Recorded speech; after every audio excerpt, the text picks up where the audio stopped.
এই যে এসে বল নিয়ে খেলা শুরু হয়েছে, এক্সারসাইজ বল। খাচ্ছ কি? কি খাচ্ছিস? চিকেন পকোড়া সেরা। কে বানিয়েছে? আমার পিসি আর পিসি দুজনের হাতের কামাল। ভালো হয়েছে মানে? খাও। এতে সস দিয়ে, সস খাবে? সস রয়েছে তো ভর্তি। সস দিয়ে খাওয়ারই দরকার নেই, এত টেস্টি। বন্ধু যখন বললে তোমার তো একটু কম নিতেই হবে।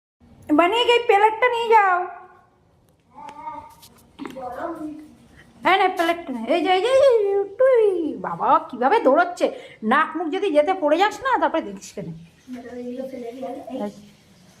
যা কি গো মানিকের পিসু, এদিকে চিলি চিকেনের সব কাটা রেডি, এদিকে সবজি কাটা রেডি, আর এদিকে পকোড়া পকোড়া পকোড়া খাওয়া হচ্ছে। আর এদিকে হয়ে যাবে না, যা আছে হয়ে যাবে, অনেক আছে এখানে, অতগুলো আছে ওখানে ভাজছে, হয়ে যাবে। তোর দরকার